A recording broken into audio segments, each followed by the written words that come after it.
Hey everyone, I swear to God, my hair is not green. It's just the light, okay?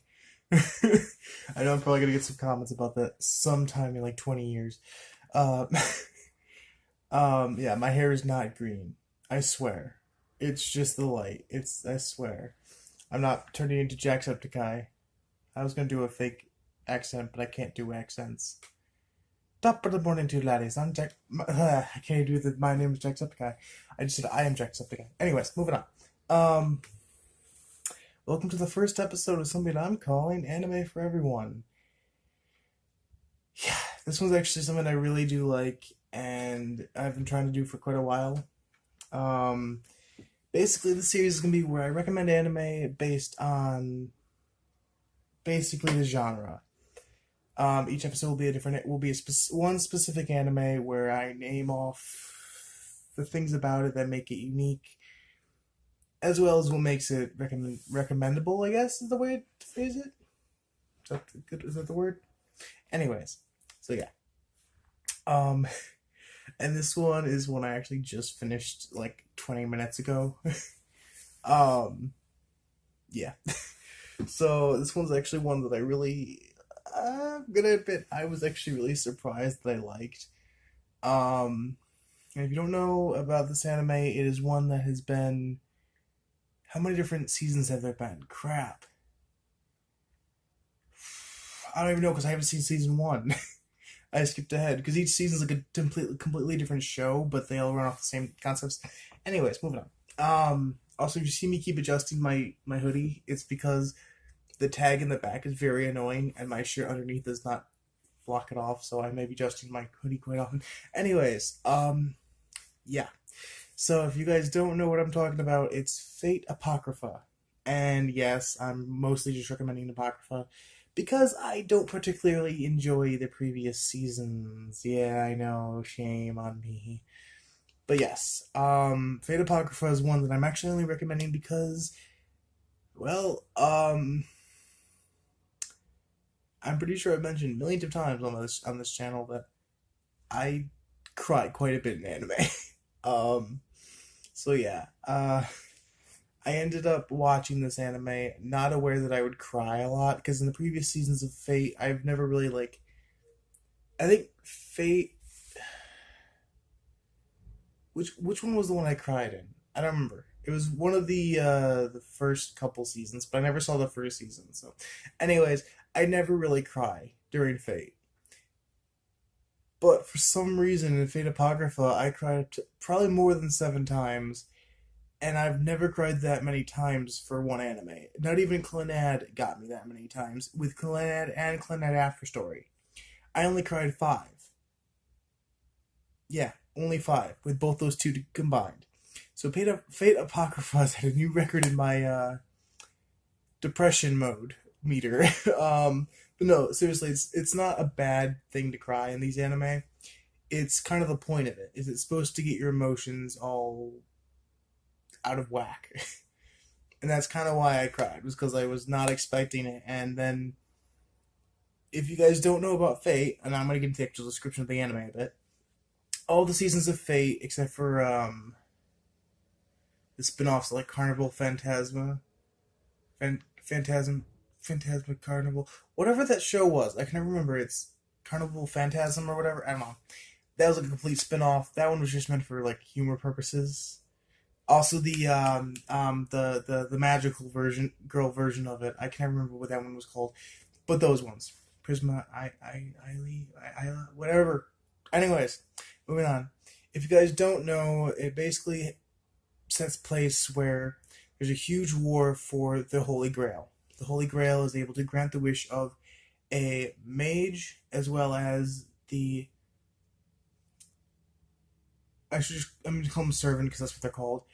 But there's 7 classes, and please forgive me, I probably won't be able to remember all the classes. Because all I really remember is Saber and Archer. I don't know why. And there's like Lancer. Okay, let's see if I can name them. Rider, Saber, Lancer, Archer. What was Hercules? Um, Berserker. Not Sorcerer. What are they called? Caster. Should I name Assassin? Is that 7? Oh, and then there's ruler, which is a separate category. Anyways, moving on. Each one is summoned, and each servant is a person from history. What is called a hero, or a heroic spirit, I should call them.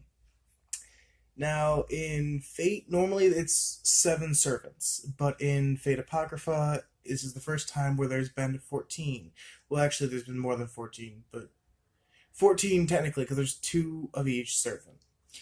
Now, this is the first time this has happened because it's a 7v7, one of each servant on each side. And things get a bit difficult for you to know what's going on, because I personally had trouble sticking with one side. I kept rooting for one side. There was the servants of black and the servants of red.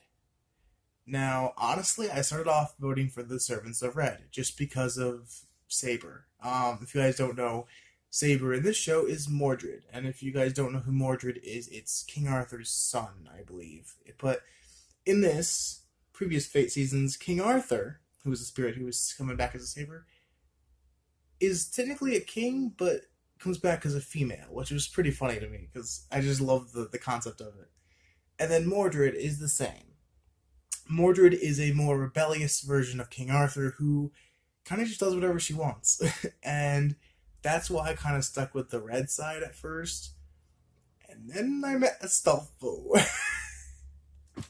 Now, I've mentioned this on my channel before, I am bisexual, so anything I say here is serious about like what I actually preferred about it.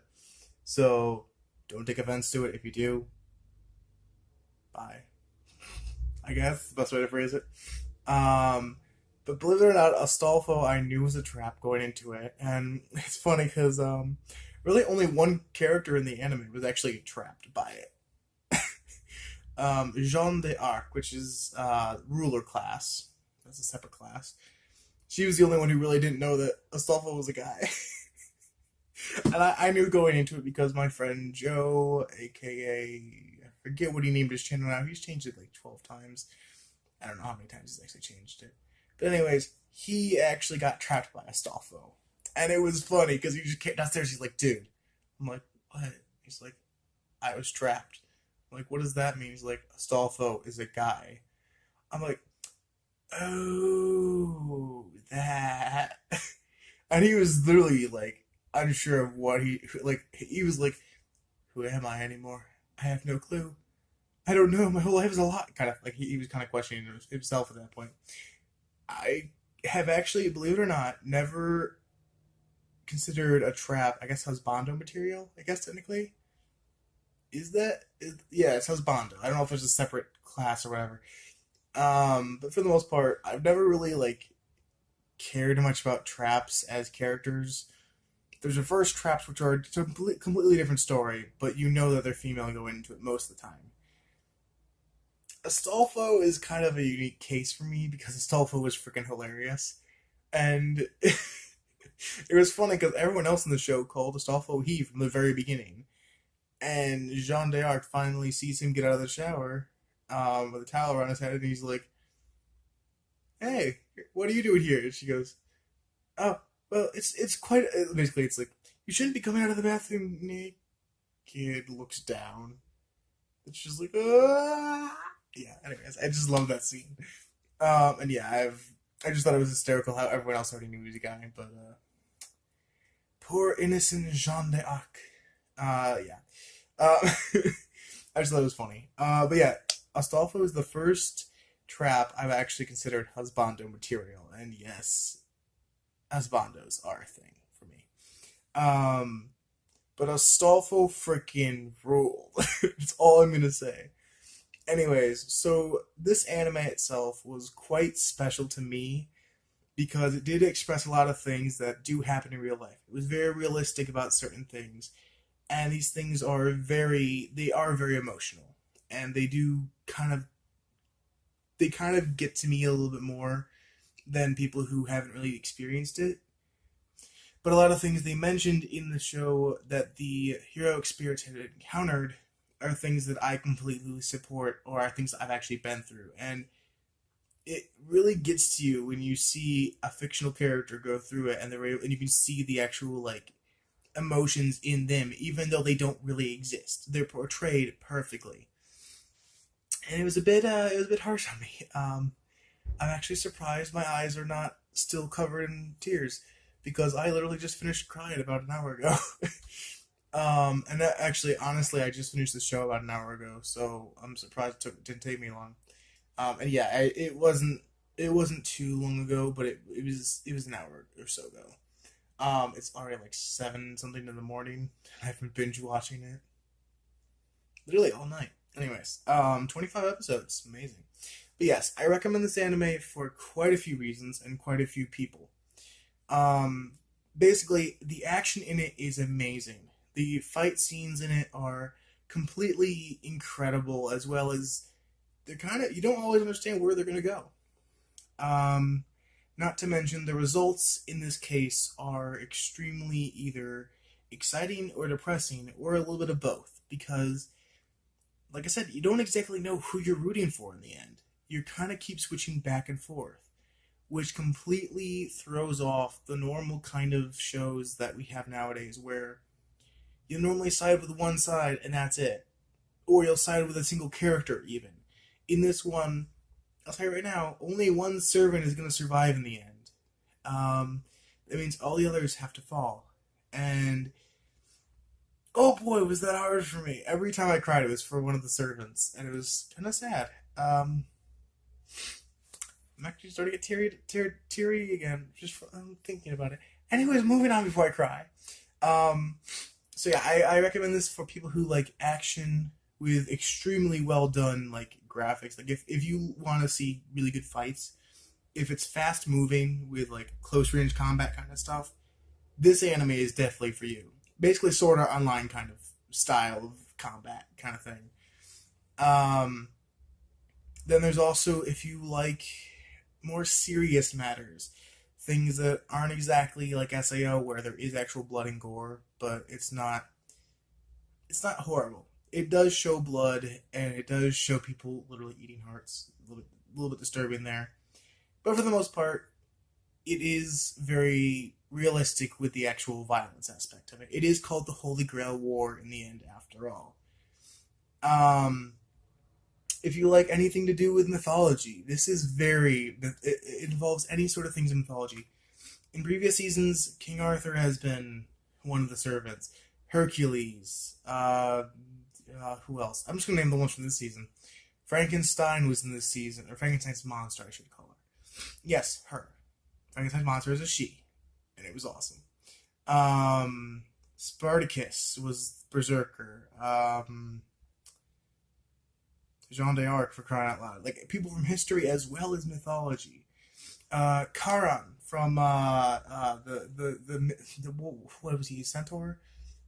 Um, Sagittarius. That's what everyone knows him as. Basically the guy that the constellation was based off of Greek mythology. It explained a lot of cool things from mythology, and it was awesome because sorry, I'm actually starting to cry again. Curse you, emotions. Yes, if you like things about basically the noble phantasms of it look awesome.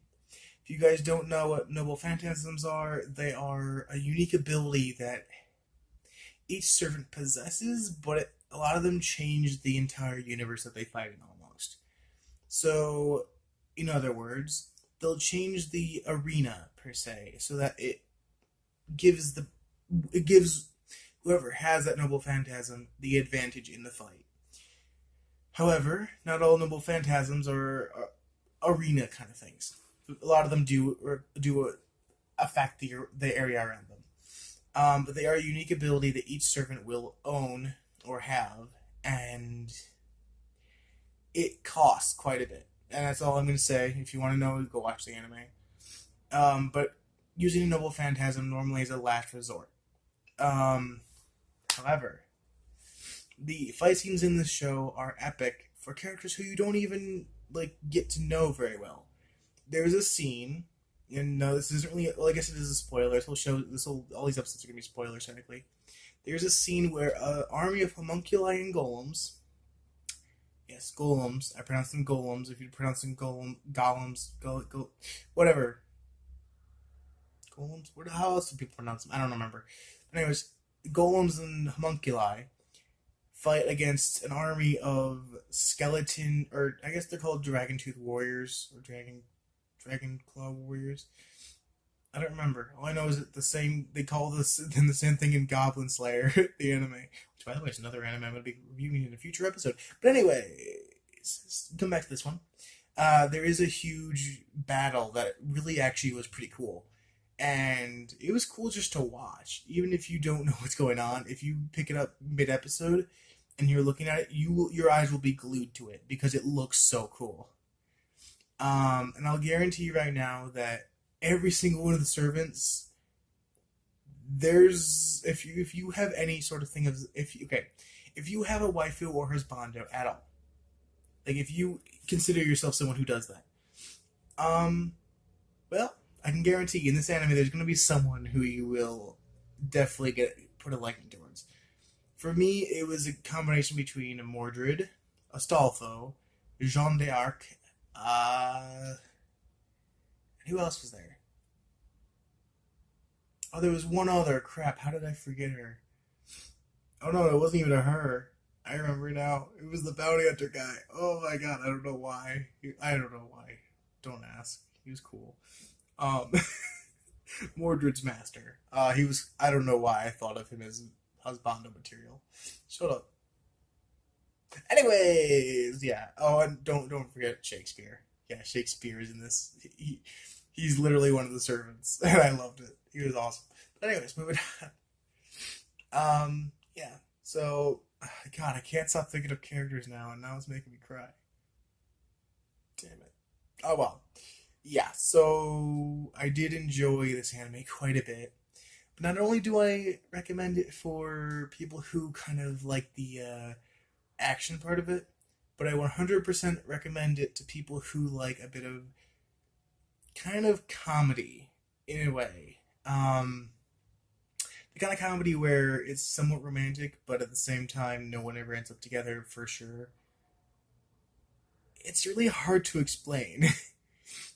Basically, like the harem kind of comedy, where it's one person is completely oblivious, but at the same time, the other person's kind of like either a tsundere or is it a kudere? What's the term for someone who's adorably shy, kind of like Hinata, basically. She's too shy to admit that she likes Naruto, but at the same time, it's obvious that she does, kind of thing, you know? And very few people pick up on it. Astolfo is best character, just saying. Yeah, Astolfo is still my favorite romantic character in the show because, I mean, him and Killer number one. Yeah. Fan fiction. Anyways, yeah, believe it or not, I do write fan fiction. This guy over here. Yeah, I know, right? I write, but I don't just write stories or books or poems. I write the naughty, dirty stuff. No, actually, I don't go too far into it. But yes, I do write fan fiction, and I have already started. Don't ask. Anyways, moving on. Oh, why do I feel like I'm embarrassing myself too early in the morning? It's only 7:30 a.m. probably by now. Anyways. Yeah, so I'm sorry, I can't stop obsessing over Astolfo. And I've seen clips of Astolfo, but I've never actually seen the anime until now, so it's like, whew, gotta get the full thing if you want to know who Astolfo is. But yes, first type I've ever actually liked. Just saying. Just saying. Anyways, damn, I can't get my mind off Astolfo now. Dang it! Ooh, but that shower scene, oof. Ooh, that was steamy. I'm probably triggering so many people right now. Oh, good. I love drinking the salt of my enemies. Anyways, yes, all of you haters are my enemies. I should call you frenemies, I guess, because at least you're still watching my content to know that you hate me. Got you there. Anyways, yeah. So I recommend this anime to people who like action, who like mythology, who like a bit of comedy romance kind of stuff where over time it kind of builds up, and I 100% recommend it to someone who is a waifu or husbando connoisseur like myself. basically anyone who tends to find certain characters attractive or husband or waifu material. I find a lot of characters that way, believe it or not. If I had to take a look, I had a list at one point of all my waifus, and I just started adding my husbandos to that list. So it's like, I don't know. I'll tell you right now, the waifus I had listed was over 200. Yeah, and I think out of the at that time I had seen about 200 anime, so it's at least one waifu. Yeah, I made a list of every anime I've ever seen. Yeah, I had nothing better to do. And it was only 200 at the time, and I had like 200 waifus out of 200 anime. Husbandos, I can guarantee, were probably about 50 to 100, because that was the time where I was like, not many male characters were attractive in the anime I saw. They were either really stupid or really funny, and that's why I liked them. Anyways, enough about me, more about the anime. Anyways, um, yeah, so definitely I recommend this anime, and believe it or not, it may be my new favorite one. It's a top contender, to be honest. It's a bit hard to explain, but I can guarantee it was the one I've cried at the most times. Not the hardest or the most time altogether, but I had stopped crying and then started. Well, I had started crying and then stopped crying probably about 7 times, and that's a record. There's a difference between crying for an hour and crying until the episode ends, calming myself down, starting the next episode, and immediately bursting back into tears because something else happens. It's a new record. Also, if you want to have the really emotional parts, once you watch it, episode 25 and episode 20, was it 21 or 20? I know episode 25 and 24, which are the final 2 episodes, had me in tears for quite a bit. Believe it or not, even the evil servants were ones I tended to somehow feel like the depression from. It's not really depression. It just I cried over them as well. But for the most part, there are multiple scenes where I cried. I can guarantee the last 2 episodes had me in tears the hardest, though. Mostly because Astolfo was actually about to cry. And, seeing the only trap I've ever actually liked cry was like, it's like seeing your own child begging for money and then throwing a temper tantrum because they don't get money. Wait, how do I know that? Oh yeah, because I was the kid. Sorry, I was referencing when my parents had to deal with me. That's how they always used to phrase it. It's heartbreaking when your kid first begs for something, and then they betray you and throw a temper tantrum in the middle of a store. It makes you just hate them at that point. And then you go back to loving them moments later. My parents were too direct about things. No wonder I was the spoiled child. I threw too many temper tantrums. Okay. No, but anyways, yeah. So I do want to end this video here because it's already 23 minutes in. How many minutes of that was I talking about Astolfo? Probably about 19. Yeah. So as you guys can tell, when new characters come up, ooh, they're my passion. They are my passion. By the way, Berserker was also another one of the waifus, or I guess from this anime that I actually kind of liked, just because of those kind of characters just get to me. I don't know why. Anyways, by the way, before I end this video, really quick, I also want to point out that I just finished watching sort of or the Gun Gale Online alternative, or is it alternative Gun Gale Online, whatever it's called, the newest like SAO spinoff, I guess is what it is technically. Basically, there's a tiny little munchkin character who's adorable and wears pink. I think they call her the Pink Devil or whatever. I can't remember. By the way, it's only subbed, so I had to watch it subbed, but I needed to watch it. Anyways, crazy girls. Believe it or not, I like crazy. I actually don't normally, but apparently recent anime have got me into the crazier characters. What was her name? Pito? Yeah, Pito Hui. Pito Hui was the one character from this anime that I was just like, damn, she is smexy. Believe it or not, I don't normally say she's smexy, and I didn't this time either, but I just wanted to say because it was funny. I made myself laugh. Anyways, so yes, believe it or not, recently I have had a weird change in my characteristics of waifus, but as bandas are always the same. Astolfos, but I'm just rambling on about Astolfo at this point. Astolfo, Astolfo, Astolfo. Anyways, bye. I would out probably like 20 out of the 25 minutes just about Astolfo. Astolfo. Okay, bye.